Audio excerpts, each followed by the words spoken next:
ಶ್ರೀ ಗುರುಭ್ಯೋ ನಮಃ.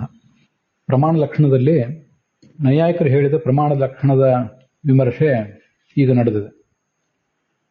ಅದರಲ್ಲಿ ನಚ ಸಮ್ಯಕ್ ಅನುಭವ ಸಾಧನಂ ಪ್ರಮಾಣಂ ಅಂತ ಏನು ಮೂಲ ಭಾಗ ಇದೆ, ಅದರಲ್ಲಿ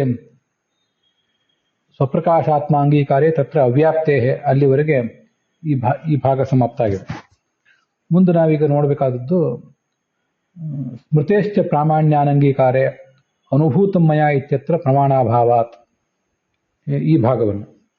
ಸ್ಮೃತಿಯನ್ನು ಪ್ರಮಾಣ ಅಂತ ಹೇಳಲೇಬೇಕು, ಎಲ್ಲ ವಾದಿಗಳು ಹಾಗೆ ಅದನ್ನು ಪ್ರತಿಪಾದನೆ ಮಾಡಬೇಕು. ಪ್ರಮಾಣದ ಲಕ್ಷಣವನ್ನು ಹೇಳುವಾಗ ಅದು ಸ್ಮೃತಿಯಲ್ಲಿಯೂ ಕೂಡ ಬರುವಂತೆಯೇ ಲಕ್ಷಣವನ್ನು ರೂಪಿಸಬೇಕು. ಹಾಗೊಂದು ಮಾಡದೆ ಹೋದರೆ, ಸ್ಮೃತಿ ಪ್ರಮಾಣ ಆಗದೆ ಹೋದರೆ ಏನು ತೊಂದರೆ ಆಗ್ತದೆ ಅನ್ನೋದನ್ನು ಹಿಂದೆ ಆಚಾರ್ಯಲ್ಲೂ ಹೇಳಲಿಲ್ಲ. ಅದನ್ನು ಆವಾಗ ನಾನು ಒಂದಿಷ್ಟು ವಿವರಿಸಿದ್ದೆ ಅಷ್ಟೆ. ನಮಗೆ ವ್ಯಕ್ತಿ ಅನ್ನೋದು ಬೆಳೆಯುವುದೇ, ನಮ್ಮ ಬೌದ್ಧಿಕ ಬೆಳವಣಿಗೆ ಇರುವುದೇ ಸ್ಮೃತಿಯ ಮೇಲೆ. ಹಿಂದೆ ಅನೇಕ ಜ್ಞಾನಗಳನ್ನು ನಾವು ಪಡ್ಕೊಂಡಿದ್ದೇವೆ, ಪ್ರತ್ಯಕ್ಷ ಅನುಭವ ಆಗಮ ಇತ್ಯಾದಿಗಳ ಮೂಲಕ. ಆ ಪಡ್ಕೊಂಡ ಅನುಭವಗಳನ್ನು ಸಂಸ್ಕಾರ ರೂಪದಲ್ಲಿ ನಾವು ಇಟ್ಕೊಂಡಿರ್ತೇವೆ. ಮತ್ತೆ ಮುಂದೆ ಬೇರೆ ಬೇರೆ ಜ್ಞಾನಗಳನ್ನು ಪಡಿತಾ ಹೋದಾಗ ಹಿಂದಿನ ಜ್ಞಾನಗಳನ್ನು ಈ ಜ್ಞಾನಗಳನ್ನು ಹೋಲಿಸಿ ಸಾಕಷ್ಟು ವಿಚಾರ ಮಂಥನ ಇತ್ಯಾದಿ ನಡೀತದೆ.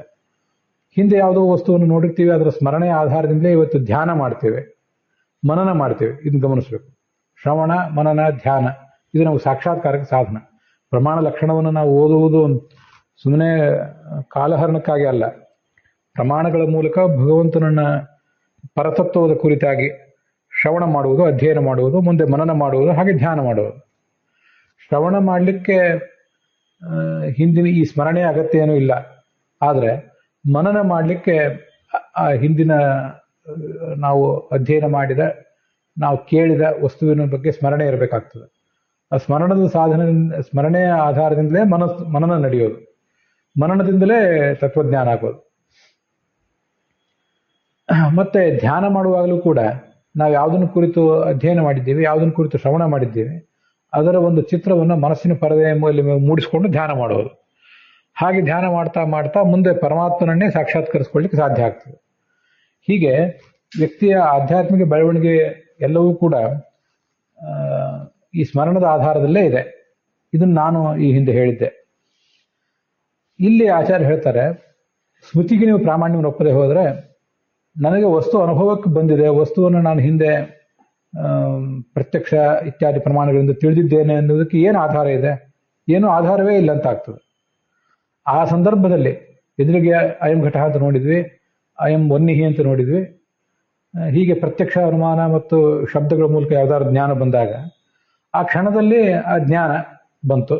ಆಮೇಲೆ ಸಾಕ್ಷಿಯಿಂದ ಜ್ಞಾನದ ಜ್ಞಾನ ಬಂತು. ಸರಿ, ಕಾಲಾನಂತರದಲ್ಲಿ ಆ ಅನುಭವ ನಮಗೆ ಬಂದಿದೆ ಅನ್ಲಿಕ್ಕೆ ಏನು ಆಧಾರ? ಅದಕ್ಕೇನು ಆಧಾರವೇ ಇಲ್ಲದಂತಾಗ್ತದೆ. ಅಂಥ ಆಧಾರಗಳು ಬೇಕು. ಆ ಅನುಭವ ಬಂದಿದೆ ಅನ್ಲಿಕ್ಕೆ ಆಧಾರ ನಮಗೆ ಬೇಕು. ಅದೇನು ಆಧಾರ ಅಂದರೆ ಸ್ಮರಣೆಯೇ ಆಧಾರ.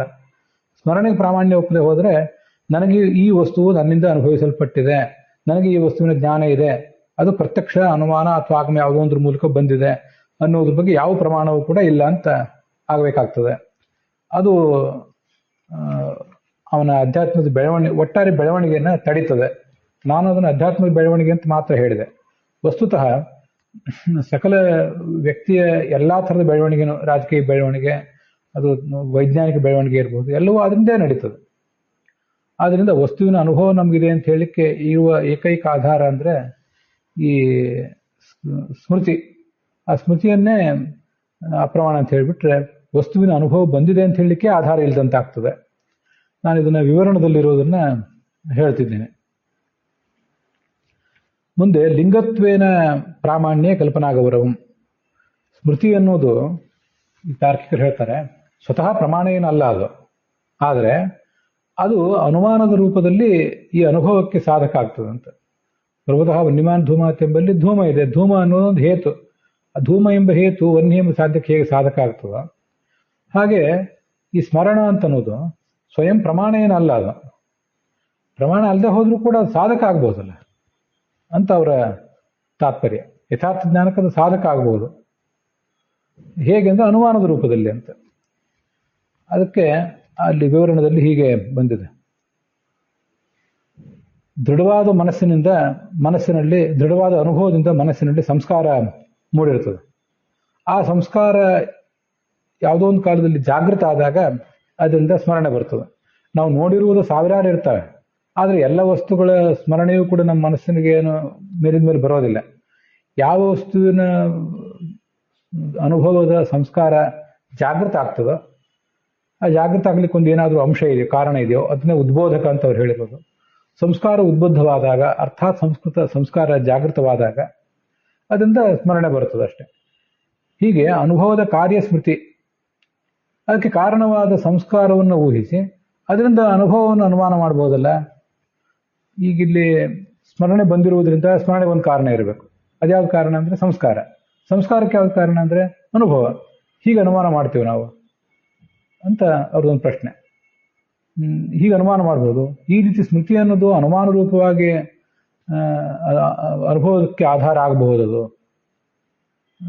ಸ್ವತಃ ಯಥಾರ್ಥನೇ ಹೌದು, ಆದರೆ ಅನುಭವವನ್ನು ಅನುಮಾನ ಮಾಡಬಹುದಲ್ಲ ಅಂತ ತಾರ್ಕಿಕರವಾದ. ಅದಕ್ಕೆ ಆಚಾರ್ಯ ಹೇಳಿದ್ದಾರೆ, ಲಿಂಗತ್ವೇನ ಪ್ರಾಮಾಣ್ಯ, ಅನುಮಾನ ಎಂಬ ರೂಪದಿಂದ ಅದು ಪ್ರಮಾಣ, ಈ ಅದನ್ನ ಅನುಭವಕ್ಕೆ ಅದು ಸಾಧಕ ಆಗ್ತದೆ ಅಂತ ಹೇಳಿದರೆ ಆವಾಗ ಅದು ಕಲ್ಪನಾ ಗೌರವಕ್ಕೆ ದೋಷ. ಕಲ್ಪನಾ ಗೌರವ ಅಂದರೆ ಸ್ವಲ್ಪವೇ ವಿಷಯಗಳನ್ನು ಒಪ್ಪಿ ಸ್ವಲ್ಪವೇ ವಿಷಯಗಳನ್ನು ಪ್ರತಿಪಾದನೆ ಮಾಡಿ ಸಾಕಾಗುವಂತಿದ್ದಾಗ ಅನಗತ್ಯವಾಗಿ ಅನೇಕ ಹಂತಗಳನ್ನು ಬೇರೆ ಬೇರೆ ಕಲ್ಪನೆಗಳನ್ನು ಮಾಡ್ತಾ ಹೋದರೆ ಅದನ್ನು ಕಲ್ಪನಾ ಗೌರವ ಅಂತಾರೆ. ಪ್ರಮಾಣ ಇಲ್ಲದೇ ಮಾಡಿದರೆ ಅದು ಕಲ್ಪನಾ ಗೌರವ. ಸ್ಮೃತಿ ಅನ್ನೋದು ನೇರವಾಗಿ ಅನುಭವಕ್ಕೆ ಸಾಧಕ. ನಮಗೆ ಸ್ಮರಣೆ ಬಂದಿರುವುದರಿಂದ ಅನುಭವ ಇದೆ, ಇಷ್ಟೇ ಮುಗಿದೋಯ್ತು. ಹಾಗಿರುವಾಗ ಸ್ಮೃತಿಯಿಂದ ಸಂಸ್ಕಾರ, ಸಂಸ್ಕಾರದಿಂದ ಅದರಿಂದ ಅನುಭವ, ಹೀಗೆ ಸಾಧನೆ ಮಾಡುವುದೇನಿದೆ ಗುರು ಮಾರ್ಗ. ಹೀಗೆ ಮಾಡುವುದು ಯೋಗ್ಯ ಅಲ್ಲ ಅಂತ ಅಭಿಪ್ರಾಯ. ಆದ್ದರಿಂದ ಸ್ಮೃತಿ ಅಂತನ್ನೋದು ಸ್ವತಂತ್ರವಾಗಿ ಅನುಭವಕ್ಕೆ ಸಾಧಕ ಆಗ್ತದೆ. ಅದರಿಂದ ಅದು ಪ್ರಮಾಣವೇ ಆಗಿದೆ. ಮತ್ತೆ ಎಲ್ಲದಕ್ಕಿಂತ ಮುಖ್ಯವಾಗಿ ನಾವು ಕಾಶಿಯಲ್ಲಿ ಆ ವಸ್ತುವನ್ನು ನೋಡಿದ್ವಿ, ಅವನನ್ನು ಇವತ್ತು ಹಾಗೆ ನೆನಪು ಮಾಡ್ಕೊಂಡ್ವಿ. ಆ ವಸ್ತು ಕಾಶಿಯಲ್ಲಿ ದೇವದತ್ತ ಅನ್ನೋ ವಸ್ತುವನ್ನು ನೋಡಿದ್ವಿ ಅಂತ ನೆನಪು ಮಾಡ್ಕೊಂಡ್ರೆ ಅದಕ್ಕೆ ಆ ಸ್ಮೃತಿಯನ್ನು ಅಪ್ರಮಾಣ ಅಂತ ಹೇಳಲಿಕ್ಕೆ ಕಾರಣಗಳೇನೂ ಇಲ್ವಲ್ಲ. ಅಪ್ರಾಮಾಣ್ಯ ಪ್ರಮಾಣಾಭಾವಾಚ ಅಂತಂದು ಆಚಾರ್ಯ ಹಿಂದೆ ಒಂದು ಮಾತು ಹೇಳಿದ್ದಾರೆ. ಇದರಲ್ಲೇ ಒಂದೆರಡು ಮೂರು ವಾಕ್ಯದ ಹಿಂದೆ ಯಾವುದನ್ನಾದ್ರೂ ಅಪ್ರಮಾಣ ಅಂತ ತಳ್ಳಿ ಹಾಕಬೇಕಾದ್ರೆ ಏನು ಕಾರಣ ಇದೆ? ನಾವು ಕಾಶಿಯಲ್ಲಿ ನೋಡಿದ್ದು ದೇವದತ್ತನನ್ನು ಅದನ್ನ ನೆನಪು ಮಾಡಿಕೊಂಡು ಕಾಶಿಯಲ್ಲಿ ಯಜ್ಞದತ್ತ ಇದ್ದಾನೆ ಅಂತ ನೆನಪು ಮಾಡಿಕೊಂಡ್ರೆ ಅದು ತಪ್ಪಾಗಬಹುದು. ಯಾವ ವ್ಯಕ್ತಿಯನ್ನು ನೋಡಿದ್ದೇವೋ ಹಾಗೆ ನೆನಪು ಮಾಡಿಕೊಂಡ್ರೆ ಅದು ಯಥಾರ್ಥ ಜ್ಞಾನವೇ. ಅದನ್ನ ಯಾಕೆ ಯಥಾರ್ಥ ಜ್ಞಾನ ಅಂತ ಹೇಳಬೇಕು? ಲಕ್ಷಣವನ್ನು ನಾವು ಮಾಡುವಾಗ ಅದು ನಮ್ಮ ಜವಾಬ್ದಾರಿ. ವಸ್ತುಸ್ಥಿತಿ ಏನಿದೆಯೋ ಆ ವಸ್ತುಸ್ಥಿತಿ ಹೊಂದುವಂತೆ ಲಕ್ಷಣ ಎಲ್ಲೆಲ್ಲಿ ಬರಬೇಕೋ ಅಲ್ಲೆಲ್ಲ ಲಕ್ಷಣ ಬರುವಂತೆ, ಲಕ್ಷಣದ ಕವರೇಜ್, ವ್ಯಾಪ್ತಿ ಎಲ್ಲ ಕಡೆ ಇರುವಂತೆ ನೋಡಬೇಕು. ಹಾಗೆ ಮಾಡೋದನ್ನು ಬಿಟ್ಕೊಂಡು ನಿಮ್ಮದೇ ಆದ ನಿಯಮಗಳಿಗೆ ನೀವು ಅಂಟಿಕೊಂಡು ಅದಕ್ಕೆ ಜೋತು ಬಿದ್ದು ಈ ಎಲ್ಲ ಎಲ್ಲಿ ಲಕ್ಷಣ ಬರಬೇಕಾಗಿತ್ತು ಅಲ್ಲೆಲ್ಲ ಬರದೇ ಇರುವಂತೆ ಲಕ್ಷಣ ಹೇಳಿಬಿಟ್ರೆ ಅದು ಅವ್ಯಾಪ್ತಿ ಕಾರಣ ಆಗ್ತದೆ. ಅದರಿಂದ ಅದು ಸರಿಯಲ್ಲ ಅಂತ ನಮ್ಮ ಅಭಿಪ್ರಾಯ. ಆ ಪುಸ್ತಕವನ್ನು ಇಟ್ಕೊಂಡು ನೋಡೋರು ನೋಡ್ತಿರ್ಬೇಕು. 582ನೇ ಪುಟದಲ್ಲಿ ಆ 3ನೇ ಪ್ಯಾರಾಗ್ರಾಫ್ನಲ್ಲಿ ಹೀಗೆ ಹೇಳಿದರೆ ಪ್ರತ್ಯಕ್ಷವೂ ವಸ್ತುಗಳಿಗೆ ಅನುಮಾಪಕ ಎಂದೇ ಹೇಳಬೇಕಾದೀತು ಅಂತಿದೆ. ಅದನ್ನು ನಾನು ಇಟ್ಕೊಂಡಿಲ್ಲ. ನಮಗೆ ಪ್ರಮಾಣ ಲಕ್ಷಣ ಗ್ರಂಥ ಓದುವಾಗ ಆಚಾರ್ಯರ ಮೂಲದಲ್ಲಿ ಎಷ್ಟು ಸರಳವಾಗಿ ಬಂದಿದೆಯೋ ಅಷ್ಟು ಸಾಕು. ಆದ್ದರಿಂದ ಟೀಕಾದಲ್ಲಿ ಬಂದಿರುವಂಥ ಕೆಲವು ವಿಷಯಗಳನ್ನು ಅವರು ವಿವರಣದಲ್ಲಿ ಅನುವಾದ ಮಾಡಿರ್ತಾರೆ. ನಾನು ಹೆಚ್ಚಿಗೆ ಇರುವ ವಿಷಯಗಳನ್ನು ತಗೊಂಡಿಲ್ಲ. ಹೀಗೆ ಹೇಳಿದರೆ ಅಲ್ಲಿಂದ ಅನುಭವ ವಿರುದ್ಧವೇ, ಅಲ್ಲಿವರೆಗೆ ನಾನು ಬಿಟ್ಟಿದ್ದೇನೆ. ಅದನ್ನು ಕೇಳುವವರು ಗಮನಿಸಬೇಕು.